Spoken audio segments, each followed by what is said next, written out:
प्यारे बच्चों, class 10th में हमने चौथे चैप्टर में प्रश्नावली 4.3 में पिछले वीडियो में पहला क्वेश्चन किया था, जिसमें पूर्ण वर्ग विधि द्वारा कंप्लीट जो स्क्वायर मेथड है उसके द्वारा द्विघात समीकरण के मूल ज्ञात करने सीखे थे। और बीच में हमने द्विघात सूत्र का प्रयोग कैसे करते हैं वो भी कुछ प्रश्न किए थे। आज हम क्वेश्चन नंबर 2 लिया है और तीसरा भाग लिया। इसमें दिया है कि क्वेश्चन नंबर 2 में कि प्रश्न 1 में जो प्रश्न हमें दिए हैं 4 भाग, उनको मूल हमने उनके निकालने और द्विघाती सूत्र का उपयोग करना है। तो हम इसमें द्विघाती सूत्र का उपयोग करते हैं। सबसे पहले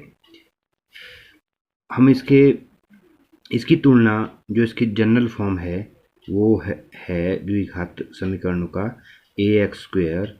प्लस bx प्लस c बराबर है 0।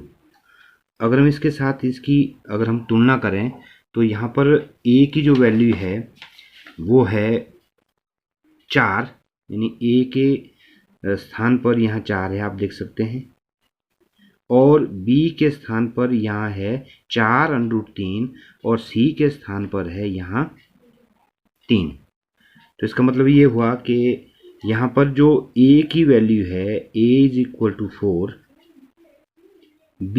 = 4√3 और एंड c = 3। a का मतलब होता है x² का गुणांक, coefficient of x²। b means coefficient of x का गुणांक, x का कोएफिशिएंट, और c होता है कांस्टेंट।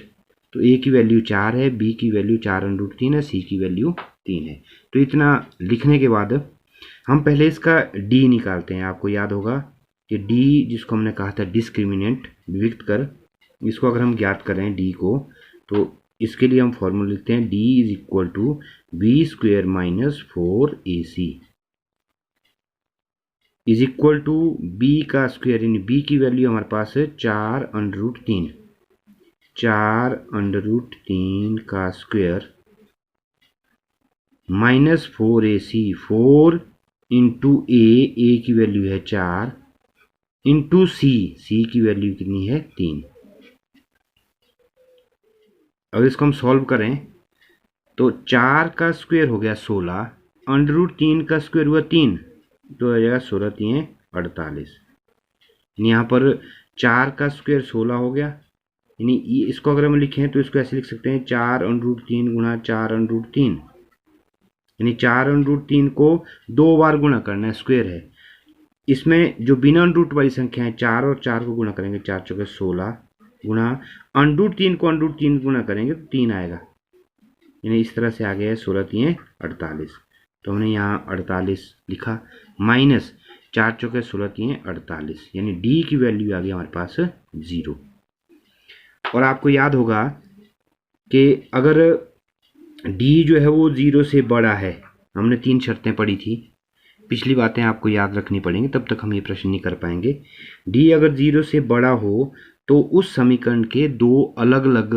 भिन्न डिस्टिंक्ट जो रूट्स हैं, मूल आते हैं, 2 अलग अलग वैल्यू आती हैं। अगर d 0 के बराबर हुआ तो उसके दो रूट्स तो आएंगे, क्योंकि घात 2 है, इसके शून्य तो 2 आएंगे, 2 मूल आएंगे, 2 रूट्स आएंगे, 2 हल या 2 मान आएंगे। अगर हम d 0 के बराबर रखते हैं कि अगर d 0 के बराबर आता है, विविक्त कर जो डिस्क्रिमिनेंट 0 आता है, तो इस समीकरण के 2 मूल होंगे और दोनों जो मूल हैं, दोनों जो रूट्स हैं वो सेम होंगे, बराबर होंगे, दोनों एक जैसे। तो अगर हम इसके रूट्स निकालें तो हम क्या करेंगे, सबसे पहले हम 2 इसके मूल मान लेते हैं। मान लो हमें मान के चलते हैं, मान लो 2 मूल यानी 2 रूट्स, लेट द 2 रूट्स, एक अल्फा और दूसरा बीटा। अब जब हम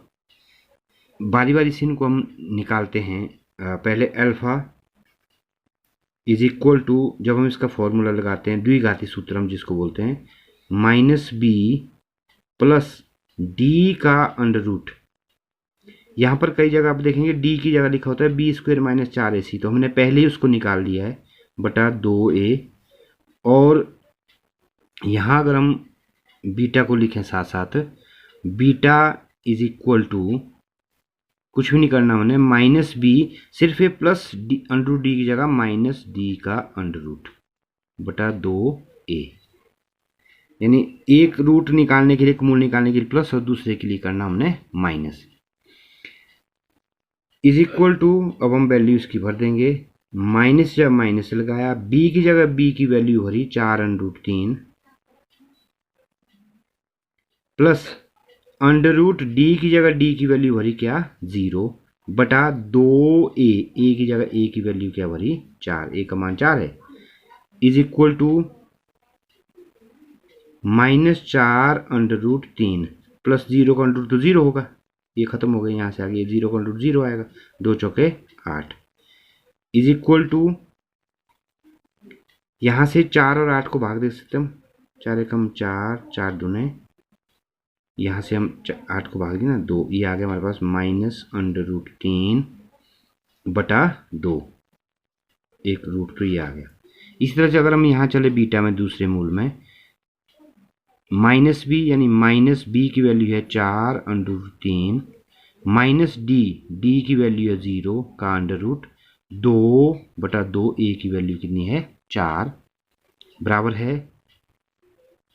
-4 अंडर रूट 3, 2 चौके 8, यहाँ भी 4 एकम 4, 4 दूने 8, यानी is equal to minus under root 3 बटा 2, यानी 2 रूट्स हमारे पास आ गए, एक माइनस अंडर रूट 3 बटा 2, एक रूट ये आया हमारे पास और दूसरा भी ये आया, यानी दोनों जो रूट्स आए वो हमारे पास बिल्कुल सेम रूट दोनों आए। ये सेम इसलिए आए क्योंकि d का जो वैल्यू है वो 0 के बराबर है, विविध कर डिस्क्रिमिनेंट वो 0 के बराबर है। अगर ये 0 से बड़ा आता है,